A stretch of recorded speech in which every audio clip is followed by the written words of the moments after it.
السلام علیکم ناظرین، ڈاکٹر دانش ریل فوکس کے ساتھ حاضر ہے۔ الیکشن 2024 فروری اپنے وقت پہ ہوگا یا نہیں ہوگا، ابھی بھی اس پہ متضاد باتیں سامنے آ رہی ہیں۔ حالانکہ نومینیشن فارم لینا، نومینیشن جمع کرنا اور اس کے بعد اب اسکروٹنی کے عمل سے گزریں گے اور اس کے بعد پیپر ایکسیپٹ ہوتا ہے ان تمام باتوں کے باوجود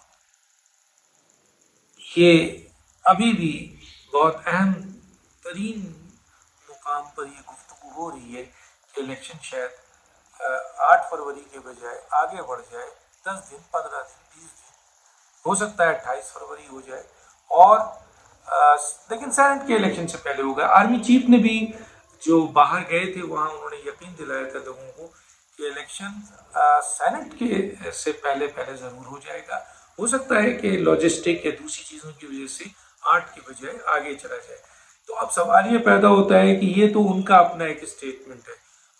چیف جسٹس آف پاکستان نے کہا ہے کہ جی دنیا ادھر سے ادھر ہو جائے لیکن 8 فروری کو الیکشن ہوگا۔ ظاہر ہے اختیار پاور ان کے پاس بہت ہے، لیکن الیکشن کمیشن نے کرانا ہے الیکشن۔ اگر وہ اس سلسلے میں آگے کر دیتا ہے کسی وجوہات پہ کوئی سالڈ ریزن، تو پھر سپریم کورٹ کیا کرے گی؟ پھر یہ ایک قسم کا کلیش ہوگا جو پہلے بھی ہوا تھا۔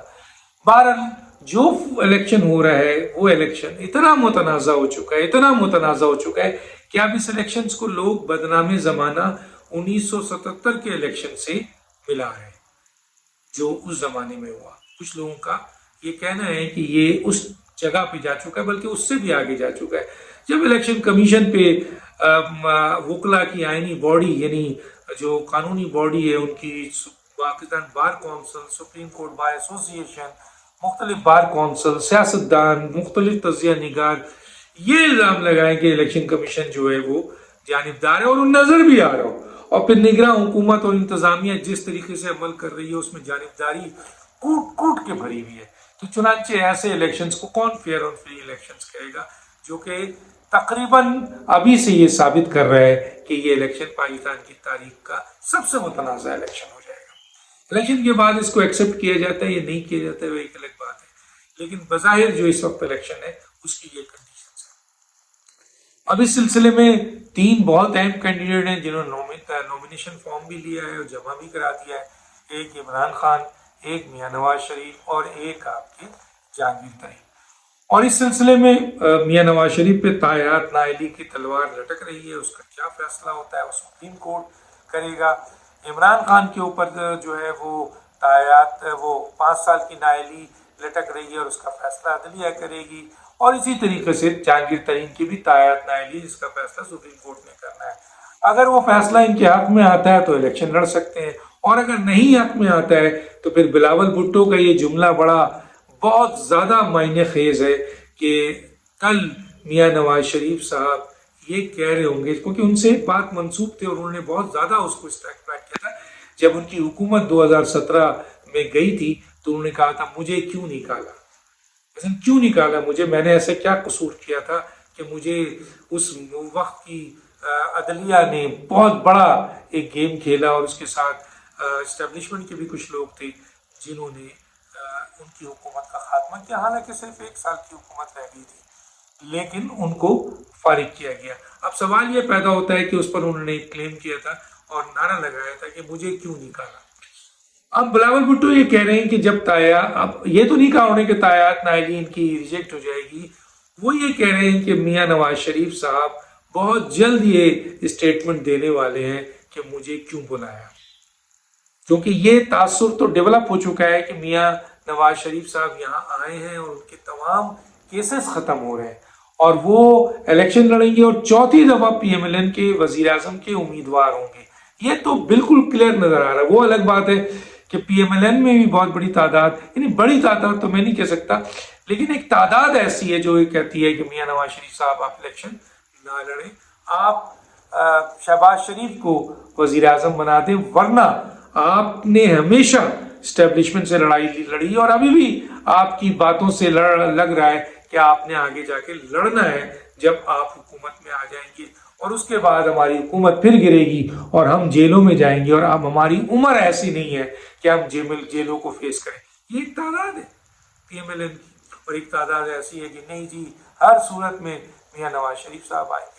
اب سوال یہ پیدا ہوتا ہے کہ جی شہباز شریف اگر میاں نواز شریف تعینات نائلی کا مسئلہ یا کوئی اور پرابلم میں آ گئے تو پھر ظاہر ہے ان کے پاس کینڈیڈیٹ ایک ہی رہ جاتا ہے اور وہ ہے شہباز شریف۔ اور دوسری طرف یہ بات آصف علی زرداری نے مزید تصحیح کر دی کہ میں بھی وزیر اعظم ہو سکتا ہوں اور بلاول بھٹو بھی ہو سکتے ہیں۔ اسفندیار ولی صاحب نے آج ایک بڑا تاریخی فیصلہ کیا ہے اور ان کا قد بہت بڑھ گیا ہے۔ انہوں نے کہا یار میں سیاست تو چلو کر لوں گا لیکن میں انتخابی سیاست سے الگ ہو رہا ہوں آج، اور انہوں نے اپنے آپ کو انتخابی سیاست سے الگ کر دیا ہے۔ اور یہ ان کا ایک بہت دانشمندانہ بڑا باکردار فیصلہ ہے کہ انہوں نے ہاتھ جوڑا ہے کہ یار اب نئے لوگوں کو آنے دو، نئے سیاستدانوں کو آنے دو۔ حالانکہ سیاستدان جو ہیں جو بیٹھے ہوئے مختلف سیاسی جماعتوں کے، وہ لوکل باڈیز کو پروموٹ نہیں کرتے، وہ ٹریڈ یونین کو پروموٹ نہیں کرتے، وہ لیبر یونین کو پروموٹ نہیں کرتے، وہ اسٹوڈنٹ یونین کو نہیں کرتے کہ یہاں سے نئی قیادت آ جائے گی، یہاں سے نئے سیاستدان ہو جائیں گے۔ تو ان کا کیا ہے؟ اب ریزرو سیٹ میں دیکھیں وہی فرسودہ، وہی پرانی خواتین جو آج سے کئی سال پہلے اسی طرح ریزرو سیٹ میں ہوتی تھی آج آ گئی ہیں۔ ایک دو تین چھوڑ کے جو ان کی بہنیں بیٹے بیٹیاں ہیں وہ آ گئے، وہی پرانے چہرے ہیں۔ تو اسفندیار ولی صاحب نے جو ایک راستہ بتایا ہے پاکستان کے 40 سال سے، دنیا میں کہیں نہیں ہوتا، 40 سال سے جو ملک کا وزیر اعظم کل تھا وہ آج بھی آج بھی اس کا نام آتا ہے مشیر، وزیر، اسپیشل اسسٹنٹ وہی ہے، پارلیمنٹیرین وہی ہے، اور کوئی ہے ہی نہیں۔ تو خدا کے لیے اب نئی نسل آ گئی ہے، نئے ووٹرز آ گئے ہیں بہت بڑی تعداد میں، اس وقت 50% کے قریب تو آپ کے 18 سال لے کر 35 سال تک کے لوگ ہیں، ینگ لوگ ہیں 50%، اور اگر مزید 35 سے آپ 45 لے لیجئے تو اور آپ کا 60% تک چلے جاتے ہیں۔ تو یہ زیادہ تر ینگ لوگ ہیں۔ تو ینگ لوگوں کا ہر پارٹی کہتی ہے کہ جی ہماری نوجوانوں کی ہم نمائندگی کرتے ہیں، لیکن نوجوان لیڈر نہ ان کے ریزرو سیٹ میں آتا ہے، نہ آپ کے انتخابی امیدواروں میں آتا ہے۔ وہی پرانے لوگ، وہی پرانے فرسودہ چہرے، وہی الیکٹیبلز، وہی لوگ جو کہ ماما چاچا بھتیجے ارد گرد رشتہ دار وہی نظر آ رہے ہیں۔ تو سوال یہ پیدا ہوتا ہے کہ آصف اسفندیار ولی نے ایک بہت بڑا کام کیا ہے۔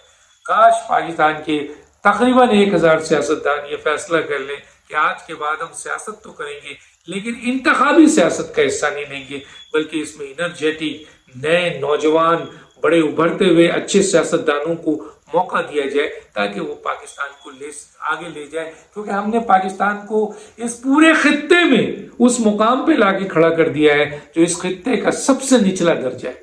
سوچیں ہمارے سیاستدانوں نے اور ان کے ساتھ جو بھی لوگ ہیں انہوں نے کہاں پہنچا دیا۔ تو اب میاں نواز شریف صاحب ہیں، جہانگیر ترین صاحب ہیں، عمران خان صاحب ہوتا ہے، اور اگر بلاول بھٹو کی یہ بات مان لی جائے کہ میاں نواز شریف صاحب کل یہ کہیں گے کہ مجھے کیوں بلایا، تو اس کا مطلب ہے میاں نواز شریف کے ساتھ کوئی بڑا ہاتھ ہو گیا۔ کس نے کیا ہے؟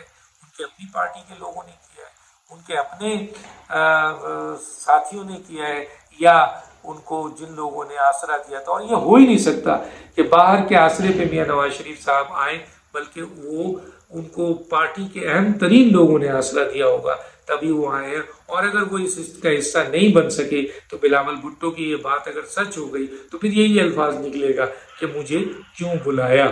اب اگر میاں نواز شریف صاحب نہیں ہے تو پھر وزیر اعظم بلاول ہیں یا شہباز شریف ہیں۔ بظاہر تو یہ دو نظر آ رہے ہیں، لیکن کچھ ذرائع یہ کہتے ہیں کہ 2024 کے الیکشن کے بعد وزیر اعظم میں کچھ سرپرائز بھی آ سکتے ہیں۔ تو گزارش ہو جاتی ہے، اللہ حافظ۔